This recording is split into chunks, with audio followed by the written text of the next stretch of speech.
Hola, mi nombre es Alejandro Rodríguez Ascaso. Soy profesor del Departamento de Inteligencia Artificial de la UNED. Este vídeo se titula Accesibilidad audiovisual, información visual. Sabemos que el vídeo es una secuencia de imágenes y sonidos sincronizados entre sí. Para percibir su información, la mayoría de quienes utilizan un vídeo usan el sentido de la vista para percibir la imagen y el del oído para percibir el sonido.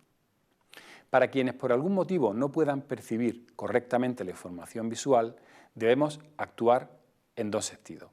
Por una parte, debemos facilitar la percepción de la información visual. ¿Cómo? Lanzo varias ideas.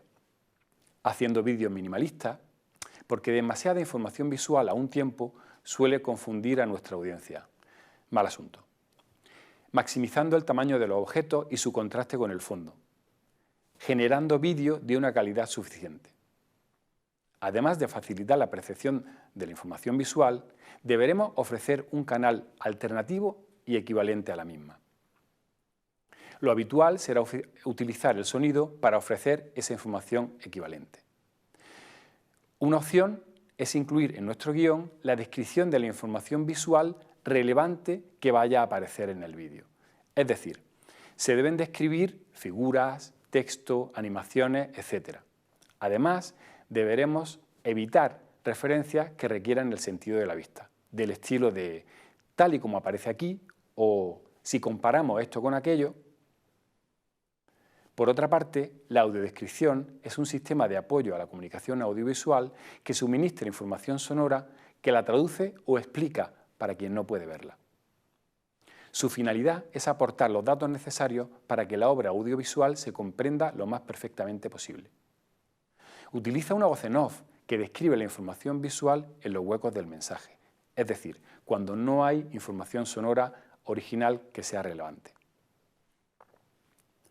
Producir audiodescripción requiere, por tanto, cierta habilidad para redactar esos mensajes y para incluir los audios correspondientes en el proceso de edición del vídeo.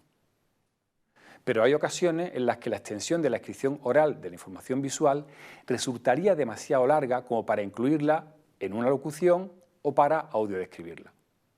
Vamos a poner un ejemplo. Si en una asignatura de electrónica un vídeo contiene un circuito como este en su descripción oral, llevaría demasiado tiempo describirlo en el vídeo. Esto provocaría que se hiciera demasiado largo y que al final no fuera útil para nadie. Por ese motivo, una opción es detallar la descripción de imágenes complejas en un documento de texto aparte. Pero volvamos al ejemplo concreto del circuito electrónico.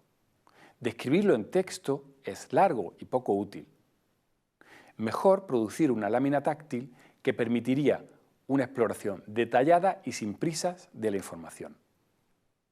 Para su diseño y producción necesitaremos contar con personas expertas.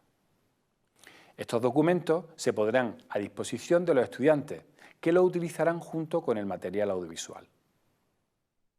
En resumen, debemos atender las necesidades de la diversidad humana cuando utilicemos material audiovisual.